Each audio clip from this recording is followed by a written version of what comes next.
Pues empezamos la segunda parte del ingenioso hidalgo Don Quijote de la Mancha en el capítulo 9, que nos había dejado ahí con la duda Cervantes de qué iba a pasar al final de la historieta del capítulo 8.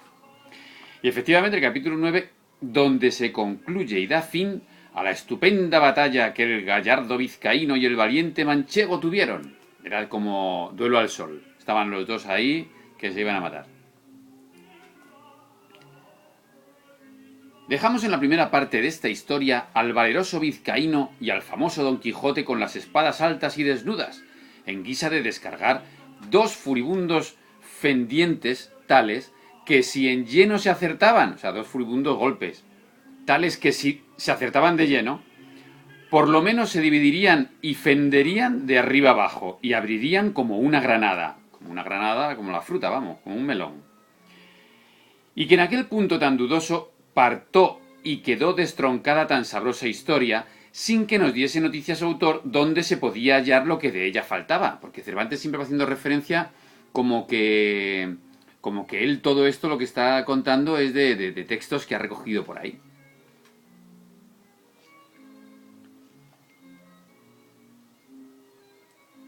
Causóme esto mucha pesadumbre porque el gusto de haber leído tan poco se volvía en disgusto de pensar el mal camino que se ofrecía para hallar lo mucho que a mi parecer faltaba de tan sabroso cuento.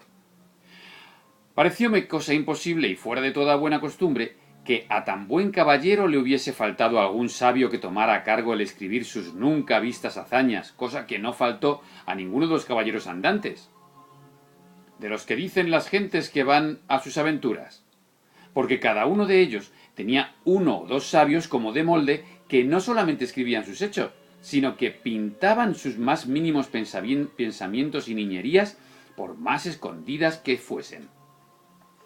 Y no había de ser tan desdichado, tan buen caballero, que le faltase a él lo que sobró a Platir, que era otro caballero, y a otros semejantes.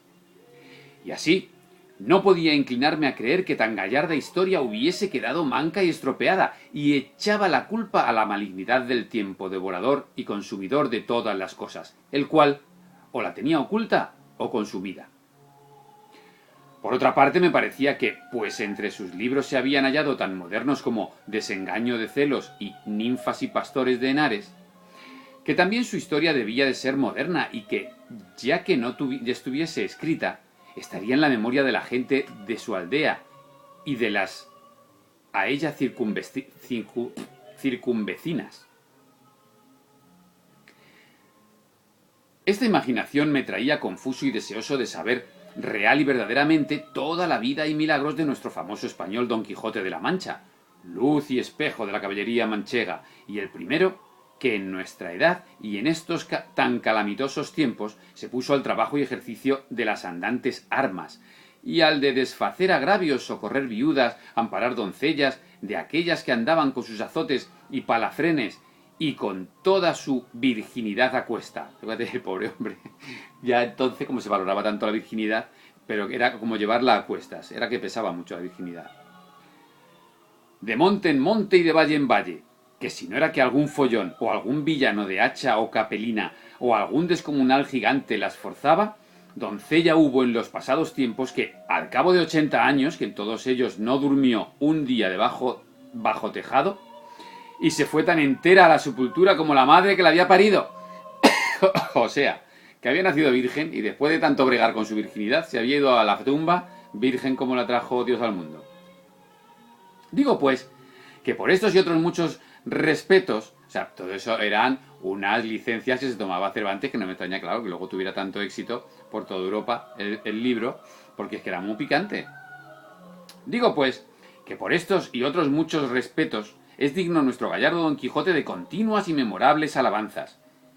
Y aún a mí no se me deben negar por el trabajo y diligencia que puse en buscar el fin de esta agradable historia. Aunque bien sé, si el cielo, el caso y la fortuna no me ayudan, el mundo quedará falto y sin el pasatiempo y gusto que bien casi 2 horas podrá tener el que con atención la leyere. Bueno, 2 horas, que ahora se van a hacer muchas más, pero bueno. Nosotros de 10 minutos en 10 minutos. Pasó pues en hallarla de esta manera. Nos va a resolucionar el tema. que volvemos a repetir, ya que empezamos la segunda parte, que el Quijote era como si alguien de nuestro tiempo, de leer tantos cómics de Superman, quisiera ser un nuevo Superman y empezara por ahí, o un Batman, y quisiera por ahí ponerse a desfacer en tuertos. Estando yo un día en el Alcaná de Toledo, llegó un muchacho a vender unos cartapacios y papeles viejos a un sendero.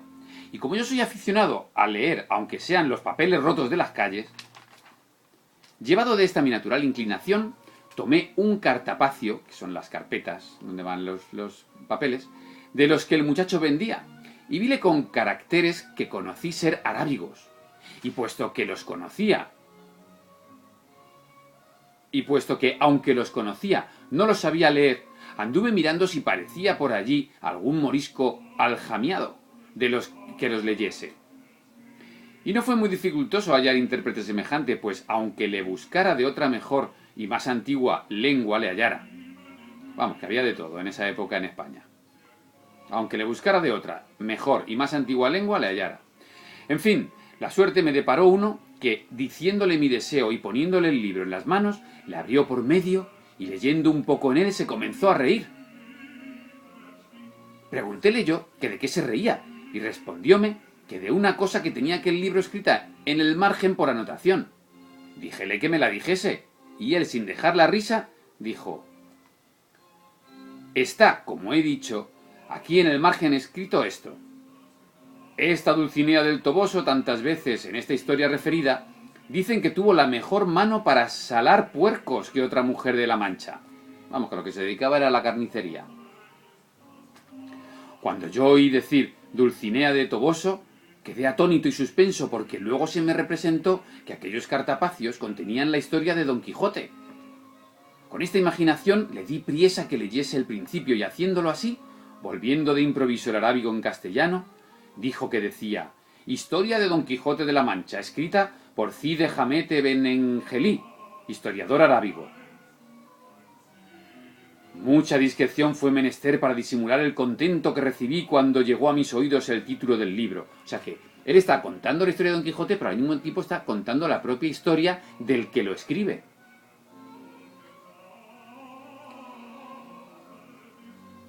Y, salteándosele al sendero, compré al muchacho todos los papeles y cartapacios por medio real, que si él tuviera discreción y supiera lo que yo los deseaba, bien se pudiera, si tuviera discreción se refiere a inteligencia, que si fuera inteligente y supiera lo que yo les deseaba, bien se pudiera prometer y llevar más de 6 reales de la compra.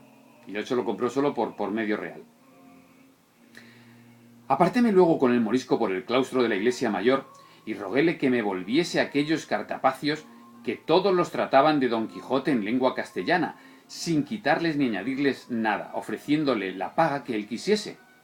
Es que los moriscos habían echado a los judíos en 1500 los reyes católicos, en 1498, pero los moriscos todavía quedaban por España.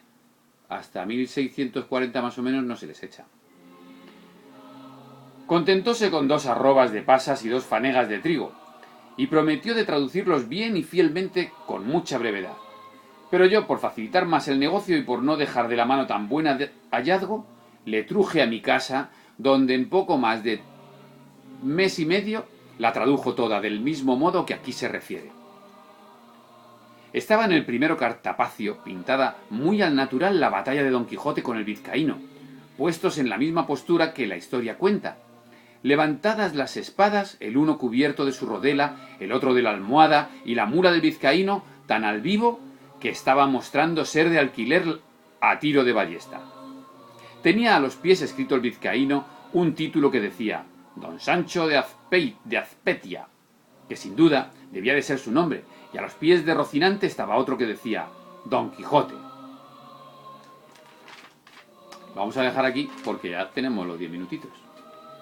Yo lo dejo también en suspenso. En el siguiente se resuelve.